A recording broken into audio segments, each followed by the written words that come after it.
말씀 가지고 바르게 걸으라 라는 제목으로 하나님 말씀을 증거하겠습니다. 사도 바울이 두 차례 다녀갔던 갈라디아 교회들 안에서 두 가지 큰 문제가 발생했습니다. 하나는 그들이 다른 복음이라는 걸 따르고 있다는 것이었고, 다른 하나는 그들이 육체의 욕심을 이루고 있다는 것이었습니다. 바울은 그 문제들을 직접적으로 다루기 전에 지난주에 봤던 1장에서 그보다 더 중요하고 시급한 것이 무엇인가에 대해서 이야기했었습니다. 이제 바울은 그것을 바탕으로 첫 번째 문제, 즉 갈라디아 성도들이 다른 복음을 따르는 문제를 다루기 시작하는데, 오늘 우리가 읽은 이 2장 전반부 1장부터 14장에서는 바울 자신의 두 가지 경험을 회상하면서 문제에 접근합니다. 그래서 오늘 말씀을 통해서 이 다른 복음이라는 문제의 핵심이 무엇이고 바울은 거기에 대해서 어떤 해결책을 제시하는지 정리해 보려고 합니다. 그리고 오늘 우리는 그것을 어떻게 받아들여야 하고 어떤 기도로 하나님께 나아가면 좋을지 나누어 보도록 하겠습니다. 첫 번째 경험은 바울이 자기가 바나바와 디도라는 사람들을 데리고 예루살렘에 갔을 때 있었던 일들을 회상합니다. 그 당시 예루살렘에서 만났던, 그리고 지금 갈라디아 교회들에서 문제를 일으키고 있는 거짓 형제들에 대한 이야기를 하기 위해서입니다. 우리 3절 4절 다시 한번 읽어보겠습니다. 시작. 그러나 나와 함께 있는 헬라인 디도까지도 억지로 할례를 받게 하지 아니하였으니 이는 가만히 들어온 거짓 형제들 때문이라. 그들이 가만히 들어온 것은 그리스도 예수 안에서 우리가 가진 자유를 엿보고 우리를 종으로 삼고자 함이로되. 바울이 말하는 이 거짓 형제들, 좀 원어의 의미를 살려서 표현하면 짝퉁 형제들의 가장 큰 특징은 예수님을 믿고 믿음의 공동체로 들어오게 된 사람들을 종으로 삼으려고 한다, 노예처럼 부리려고 한다라는 거였어요. 이 노예라는 존재의 특징은 뭐냐면 할 수 있다라는 권리는 없고 뭔가를 해야만 한다라는 의무로만 채워진 존재예요. 내가 뭔가 하고 싶다고 할 수 있는 게 아니라 주인이 시키는 것만 할 수 있는 그런 의무로만 채워진 사람들이죠. 그러니까 이 거짓 형제들이란 사람들은 지금 막 예수 그리스도에 대한 믿음을 가진 사람들한테 예수님 안에서 새롭게 주어진 어떤 자유나 권리는 제쳐두고 그 사람들한테 의무라는 굴레만 채워버린 거죠. 너도 예수님 믿는구나, 그러면 이제 이것도 할 수 있고 저것도 할 수 있어 라고 가르치는 게 아니라, 네가 하나님 진짜 믿는다고? 그러면 이것도 해야 되고 저것도 해야 돼. 할례 받아서 몸도 유대인처럼 돼야 되고 율법을 지켜서 그 삶의 모습도 유대인처럼 돼야 돼. 그게 그 믿음을 증명하는 방법이야 라고 가르쳤다는 거죠. 그러면서 그걸 기준으로 해서 교회 공동체 안에서 위계 질서를 만드는 거예요. 랭크를 만들어요. 유대인일수록, 유대인과 비슷한 점이 많을수록 더 인정받을 수 있고 더 존중받게 되고 더 높은 자리를 차지할 수 있는 반면에, 유대인이 아닐수록, 유대인과 비슷한 점이 적을수록 여러 가지 의무들을 행하기만 해야 되는 그런 노예 취급을 했다는 거예요. 아직도 그 정도야? 이거 해야 돼. 아직도 이거밖에 안 돼? 이거 해야 돼. 예수 믿는 믿음을 가졌다 하더라도 유대인이 이방인보다 더 완전하고 우월한 존재라는 사실에는 변함이 없다고 생각하고, 유대인과 같이 되기 위한 노력이 있어야만 하나님 백성으로 인정받을 수 있다. 즉 믿음만으로는 부족하다 라는 것이 이 거짓 형제들의 다른 복음의 핵심입니다. 믿음만으로는 부족하다. 복음인 척하는 그런 강요는 예루살렘으로부터 빠르게 퍼져나가서 갈라디아 교회들에게도 들어오게 되었고, 여러 사람들이 그 강요에 굴복해서 진짜 그래야 되나? 안 하면 뭔가 안 될 것 같은 그 무서움, 그런 두려움에 굴복해서 그 다른 복음을 따르기 시작합니다. 믿음으로는 다 안 되나 봐, 이걸로는 부족한가 봐, 저걸 해야 되나 봐. 예수 믿는 믿음을 가진 사람들이 억지로 강제로 유대인들을 따라하기 시작하는 거예요. 할례도 받고요, 막 안식일도 지키고요, 돼지고기도 안 먹고요, 막 여러 가지 것들을 막 억지로 지키기 시작해요. 그리고 어떻게 돼요? 그런 것들이 우리 한국 교회까지 들어와서 깊이 뿌리 내리게 됐습니다. 안타깝게도 우리에게는, 또 우리의 대다수는 예수 믿으니까 이것도 할 수 있고 저것도 할 수 있어 라는 말보다 예수 믿으니까 이것도 해야 되고 저것도 해야 되는 거야 라는 말이 사실 더 익숙합니다. 그게 더 많이 들어온 말이에요. 예수 믿으니까 공예배 다 참석해야 돼, 예수 믿으니까 직분 받아야 돼, 헌금해야 돼, 교회 봉사해야 돼, 예수 믿으니까 교회에서 어른들이 얘기하는 건 묻지도 따지지도 말고 그냥 다 순종해야 돼, 옷은 이렇게 입어야 되고 먹을 건 이렇게 먹어야 되고 먹지 말아야 될 건 안 먹어야 되고. 좀 바꿔서 표현해 볼까요? 쟤는 예수 믿는다면서 왜 예배 안 나와?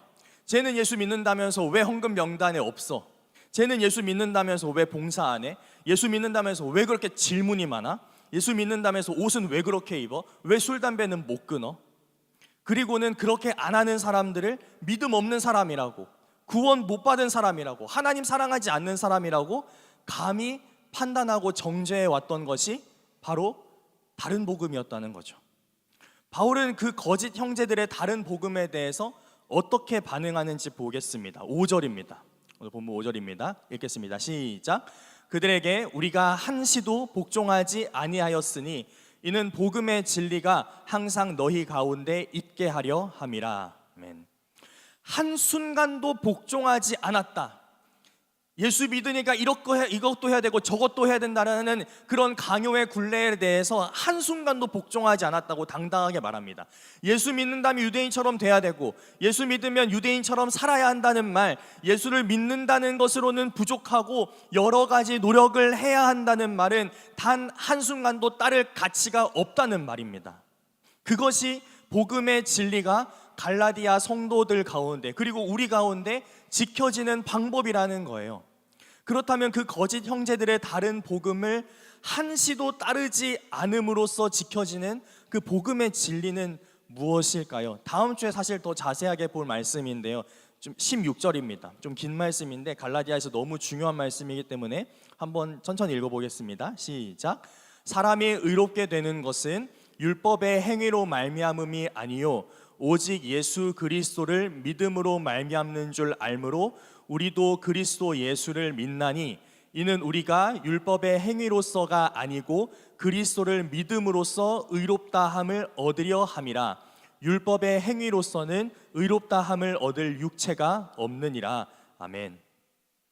예수를 믿는 믿음만으로는 부족하고 유대인처럼 되어야 한다는 말, 예수 믿는 믿음으로는 부족하고 교회에서 또는 사람들에게 이렇게 저렇게 해야 한다는 말이 다른 복음이고 더 궁극적으로 말하면 가짜 복음인 이유는 하나님께서 인간에게 보고자 하시는 것이, 찾으시는 것이 오직 믿음뿐이기 때문입니다.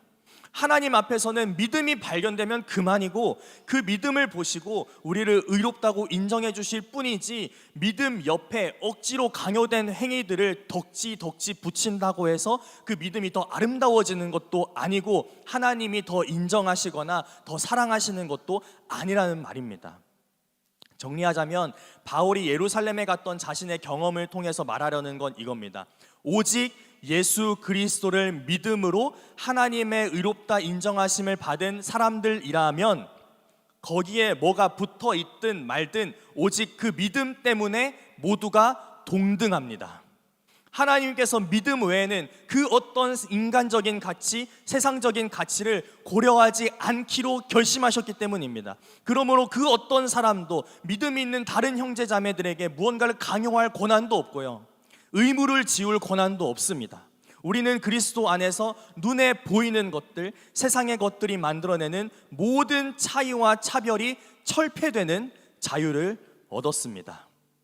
그래서 오늘 말씀에 따라 기도하실 때 먼저는 혹시 내가 다른 사람들에게 무언가를 강요하거나 의무를 지우거나 눈에 보이는 것들로 그 사람의 믿음이나 구원이나 하나님과의 관계를 의심하는 거짓 형제들 중 한 사람은 아니었는지 진실하게 돌아보며 회개하기를 바라고요.